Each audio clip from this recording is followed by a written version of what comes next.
बिस्मिल्लाहिर्रहमानिर्रहीम अस्सलामु अलैकुम वरहमतुल्लाहि वबरकातुहू। जी नाज़रीन किराम, अल्हम्दुलिल्लाह थुम्मा अल्हम्दुलिल्लाह, मुझे उम्मीद है कि आप खैर वाफ़ियत से होंगे। नाज़रीन किराम, इस वक्त पूरी दुनिया जो है वो लॉकडाउन है और पूरी दुनिया में ख़ास तौर पर लोग घरों के अंदर महसूर हो चुके हैं, लोग घरों के अंदर मुक़ीम हैं और यहाँ तक कि बच्चों की भी स्कूल की छुट्टियाँ हैं। और अब इस मौके पर करने वाले काम क्या हैं?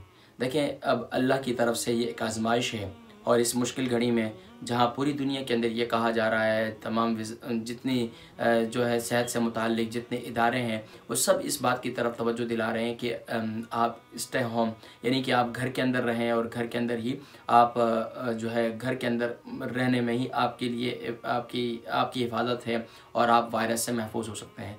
लेकिन नाज़रीन करम, घर में रहकर करें क्या? अब इस मौके पर ये समझने वाले काम है कि बच्चे क्या करें, बड़े क्या करें। अब इस मौके पर सब ये कह रहे हैं कि घर में रहें, घर में रहें, लेकिन घर में क्या करें? नाज़रीन किराम, अब घर में वक़्त कैसे गुजारें, इसके लिए प्लानिंग करें। मैंने इसके लिए नाज़रीन किराम एक प्लान तैयार किया है, उसका ज़िक्र मैं आपसे करता हूँ। ख़ास तौर पर बड़ों के लिए भी है और छोटों के लिए भी है। लेकिन पहले मैं आज की नशिस्त में बड़ों के लिए प्लान बताता हूँ और अगली नशिस्त में इंशाअल्लाह वल अज़ीज़ मैं बच्चों के लिए प्लान बताऊँगा और इसी तरीके से फिर उससे अगली नशिस्त में इंशाअल्लाह ख़वातीन के लिए मैं एहतमाम बताऊँगा कि ख़वातीन क्या करें। वैसे तो मैं इंशाअल्लाह ज़िम्नन जहाँ बड़ों का ज़िक्र करूँगा वहीं पर ख़वातीन का भी ज़िक्र कर दूँगा, लेकिन इसके अलावा भी इंशाअल्लाह ख़वातीन के लिए भी मैं एक अलग नशिस्त में इंशाअल्लाह उसके लिए इंशाअल्लाह एक क्लिप रिकॉर्ड कराऊँगा ताकि जो है तमाम हज़रात जो है वो अपने औक़ात को मुफीद बना सकें। नाज़रीन किराम, सबकी तरफ से ये कहा जा रहा है कि मैसेज ये दिए जा रहे हैं कि घरों में रहें। अब घरों में क्या करें? अब इसके लिए नाज़रीन किराम तवज्जो दीजिए। देखिए नाज़रीन किराम, सुबह से लेकर सुबह तुलूए आफ्ताब से लेकर या माशाअल्लाह अहले ईमान के यहाँ घरों में तो सुबहान अल्लाह फ़जर के वक़्त से ही सुबहान अल्लाह फ़जर यानी कि तहज्जुद में अक्सर लोग तहज्जुद का एहतमाम करते हैं, कुरान की तिलावत करते हैं और इसी तरीके से फ़जर की नमाज़ पढ़ते हैं, फिर ज़िक्र व अस्कार करते हैं। लेकिन नाज़रीन किराम, ये सीधा घर है। लेकिन कई घर ऐसे हैं कि जो उनके मामूली ऐसे हैं कि जो 10-11 बजे, 8 बजे, 9 बजे या तुलूए आफ्ताब के बाद उठते हैं। तो ये गलत आदत है। तो इस आदत को सबसे पहले दुरुस्त कीजिए कि सुबह का वक़्त अल्लाह के नबी सल्लल्लाहु अलैहि वसल्लम ने इरशाद फरमाया कि अल्लाह तबारक व तआला ने मेरी उम्मत के लिए सुबह के वक़्त में बरकत रखी है। तो सुभान अल्लाह, सुबह के वक़्त में बरकतों को हासिल करें। एक तो ये कि सुबह उठने का एहतमाम करें, रात को जल्दी सोने का एहतमाम करें। ज़ाहिर बात है, जब भी छुट्टियाँ होती हैं या जब भी आप घर में होते हैं तो रात को देर से सोने के आदी बनते हैं। या तो सारा वक़्त टीवी के सामने ज़ाया कर देते हैं या तो सिर्फ सारा वक़्त जो है मोबाइल पर, फेसबुक पर और जो सोशल मीडिया के जितने प्लेटफॉर्म हैं उस पर वक़्त ज़ाया कर देते हैं। तो उस पर वक़्त ज़ाया ना करें, अपने औक़ात को मैनेज करें। सबसे पहले फ़जर की नमाज़ अदा कीजिए। सुबहान अल्लाह, घर के अंदर आज़ान दीजिए। मैंने इससे मुताल्लिक़ भी एक वॉइस रिकॉर्डिंग करके मैसेज भेजा था सबको कि एक तो फ़जर की नमाज़ से पहले घर में आज़ान दीजिए। घर के तमाम अफराद उठ जाएं और माशाअल्लाह घर में बड़े मौजूद हैं तो माशाअल्लाह एक को जो माशाअल्लाह वैसे तो घर में सभी को सूरतें आनी चाहिए, तिलावत कुरान करीम आनी चाहिए। तो वालिद साहब नमाज़ पढ़ा दें और बच्चे साथ में जवान बच्चे हैं तो वो माशाअल्लाह वालिद साहब के पीछे इक़्तिदा में नमाज़ अदा करें। कितनी खूबसूरत ये जमात होगी कि सुभान अल्लाह, घर में वालिद वाक़अतन इमाम है। वालिद तो होता ही इमाम है, सरपरस्त इमाम होता है। तो सुभान अल्लाह, तो ये वाक़अतन इमाम बनकर वालिद साहब को घर में बताना चाहिए कि उनको सूरह फातिहा भी अच्छी आती है तिलावत, सूरतें भी अच्छी तिलावत आती है। अगर नहीं आती तो अगर आपके बच्चे को अच्छी आती है तो उससे सीख लें, कोई मुज़ायक़ा नहीं है। नहीं तो इस मौके पर किसी क़ारी साहब से रब्ता करें, फ़ोन पर रब्ता करें, ऑनलाइन रब्ता करें तो माशाअल्लाह अच्छा एहतमाम होता है। हमारे यहाँ माशाअल्लाह अच्छे कुरानिक टीचर हमारे पास मौजूद हैं जो माशाअल्लाह इस तरीके से एहतमाम करते हैं, तो आप मुझसे भी रब्ता कर सकते हैं। तो बहरहाल अब नमाज का एहतमाम करें, अज़ान दीजिए घर के अंदर ताकि घर वाले सारे के सारे उठ जाएं। उसके बाद एक तो अज़ान की प्रैक्टिस भी हो जाएगी और अस्सलातु खैरुम मिनन नौम के जो है उसमें इजाफ़ा है तो हय्या अलल फलाह के बाद।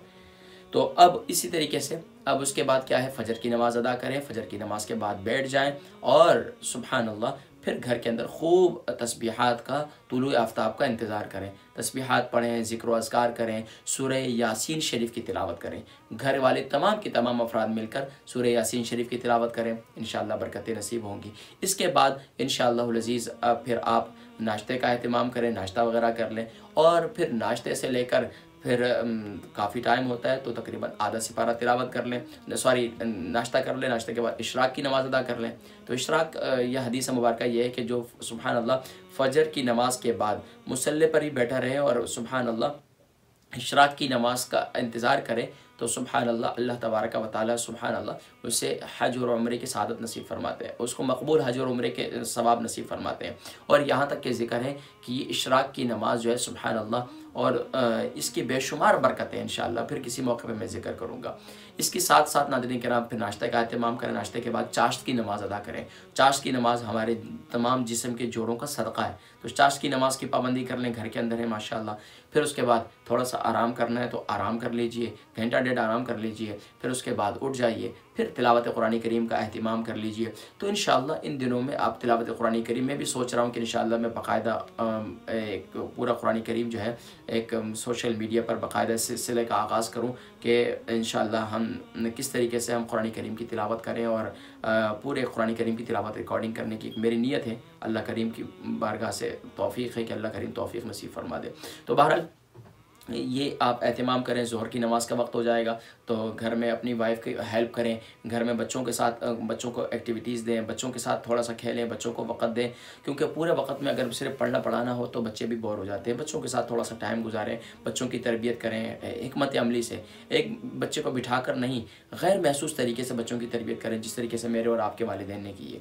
तो उस तरीके से बच्चों की तरबियत करें, बच्चों को थोड़ा सा टाइम दें। ये बड़ा अच्छा मौका है कि आप बच्चों को टाइम देंगे। वालिद को भी मौका मिल गया कि बच्चों को टाइम दे रहे हैं और वालदा को भी मिल गया टाइम के बच्चों को टाइम दे रहे हैं। माँ जो है ज़ाहिर बात है किचन में खाना वगैरह तैयार करेंगी, तो इतने में आप जो है ज़ोहर की नमाज़ अदा करें बच्चों के साथ, बच्चों को वुदू कराएं, बच्चों को वुदू का दुरुस्तगी करवाएं, बच्चों को वुदू का एहतमाम करवाएं। इसके बाद फिर आप क्या एहतमाम करें, ख़ास तौर पर फिर आप इंशाअल्लाह अज़ीज़ ज़ोहर की नमाज़ अदा करेंगे। ज़ोहर के बाद जो है फिर इंशाअल्लाह थोड़ी सी दुआ बुलंद आवाज़ से मांगे नमाज के बाद, ताकि बच्चों को नमाज के बाद दुआ मांगने का तरीक़ा और सलीक़ा आ जाए। इसके बाद फिर आप जो है थोड़ी सी तिलावत कुरान करीम या बच्चों से कहें लाजमी तौर पर कि तस्बीहात का एहतमाम करें। तो सब आप जो है तस्बीहात का एहतमाम करें, ख़ास तौर पर दुरूद शरीफ लाजमी पढ़ें और दुरूद सलाम लाजमी पढ़ें, इस्तिग़फ़ार लाजमी करें रोज़ाना और हर नमाज के बाद। और इसी तरीके क्योंकि ये वायरस जो चल रहा है इसके ख़ात्मे के लिए सबसे बेहतरीन इस्तिग़फ़ार है। और इसके बाद जो है फिर आप ख़ास तौर पर इस बात का एहतमाम करें कि ला हौला वला क़ुव्वता इल्ला बिल्लाह, ये ज़रूर पढ़ें। इस्तिग़फ़ार, दुरूद सलाम, इस्तिग़फ़ार और ला हौला वला क़ुव्वता इल्ला बिल्लाह 5 वक़्त 5 नमाज़ों के बाद एहतमाम करें।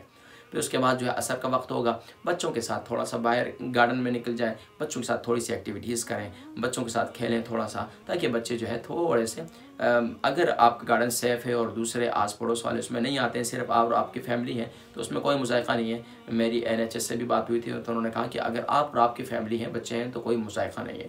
तो आप इस तरीके से भी कर सकते हैं, लेकिन देख लें कि कहाँ तक किसकी सेहत इजाज़त देती है, इस बात का भी एहतमाम करें, क्योंकि एहतियात करना इस मौके पर बहुत ज़्यादा ज़रूरी है। इसके बाद फिर आप असर का वक्त हो जाएगा तो थोड़ा सा आकर बच्चों के साथ वुदू का एहतमाम करें, थोड़ा सा घर में आ जाएं, थोड़ा सा लेट जाएं, बच्चों को सुस्ता लें थोड़ा सा, फिर उसके बाद उठ जाएं और उसके बाद फिर बच्चों के साथ थोड़ी सी कोई वीडियो वगैरह की एक्टिविटीज़ कर लें, किसी आलिम का बयान सुन लें, किसी की कोई तिलावत सुन लें, कुछ सूरत का एहतमाम कर लें। इसके बाद आप क्या करें कि असर की नमाज़ का एहतमाम करें, चाय वगैरह पी लें, बच्चों के साथ बिस्किट वगैरह ले लें, या जो भी आपने जो आपकी तरतीब है उस तरतीब को रखें। और उसके बाद बच्चों के साथ ख़ास तौर पर मगरिब से असर से मगरिब तक बच्चों को दुआ में लगा लें। ये वक्त दुआ की कबूलियत का होता है, इस वक्त ख़ास तौर पर दुआ का एहतमाम करना चाहिए। मैंने बड़े बड़े अल्लाह वालों को देखा है कि वो असर से मगरिब तक, क्योंकि जो फ़जर से तुलुए आफ्ताब तक और असर से मगरिब तक ये वक्त जो है ना बड़ा खूबसूरत वक्त होता है। और मैंने बड़े बड़े अल्लाह वालों को देखा है, उनके अमल को, कि वो इस मौके पर ज़्यादा से ज़्यादा जो है ख़ामोश रहकर खूब मनाजात में रहते थे, दुआओं में रहते थे। तो इस वक्त दुआएं करें, ख़ास तौर पर बच्चों को सिखलाएं कि बेटा इस वक्त दुआ करो, देखो तुम्हें जो चाहिए अल्लाह से मांगो, अल्लाह देगा, अल्लाह मेरे वसीले से तुम्हें दे देगा। ये नहीं, अल्लाह पाक ही देते हैं, वालिदैन देते हैं, लेकिन वालिदैन को कौन देता है? अल्लाह करीम देते हैं। तो बच्चों से दुआ करवाएं, क्योंकि हदीस मुबारक है। मैं इंशाअल्लाह बच्चों के टॉपिक पर मैं जिक्र करूँगा, ये हदीस मुबारक भी सुनाऊँगा कि बच्चों के लिए हदीस मुबारक मैं फिर भी जिक्र कर देता हूँ कि अल्लाह के नबी सल्लल्लाहु अलैहि वसल्लम ने इरशाद फरमाया कि 2 लोग मासूम हैं, एक अम्बिया, एक सिबियान यानी बच्चे। तो इनकी दुआएं अल्लाह की, ये गुनाहों से मासूम होते हैं, इनकी दुआएं कबूल होती हैं, तो इनसे दुआएं करवाएं, ये दुआओं का एहतमाम करें।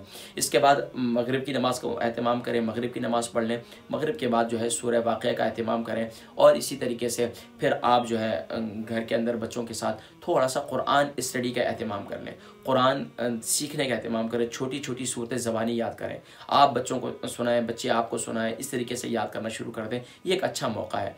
इसके बाद फिर इसी तरीके से आपके पास अगर दिन में किसी और नमाज के बाद अपना टाइम रखना है तो नमाज की प्रैक्टिस करें, नमाज का सबक सुनें, नमाज का सबक सुनाएं।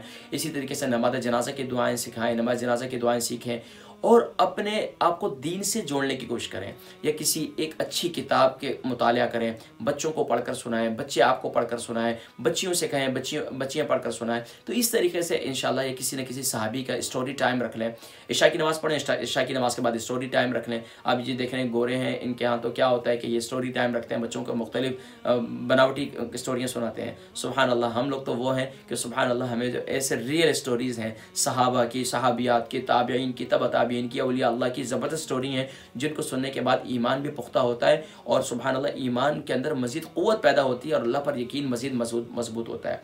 तो इस तरीके से ये कुछ एहतमाम है। उसके बाद इशा की नमाज़ के बाद सूरह मुल्क शरीफ का एहतमाम करें और बकिया जो है एक मैंने एहतमाम इससे पहले भी जिक्र किया था, दोबारा जिक्र कर देता हूँ। अगर आप हर फ़र्द नमाज के बाद इस तरह सूरतों का एहतमाम करें तो इसकी भी बड़ी बरकत नसीब होंगी।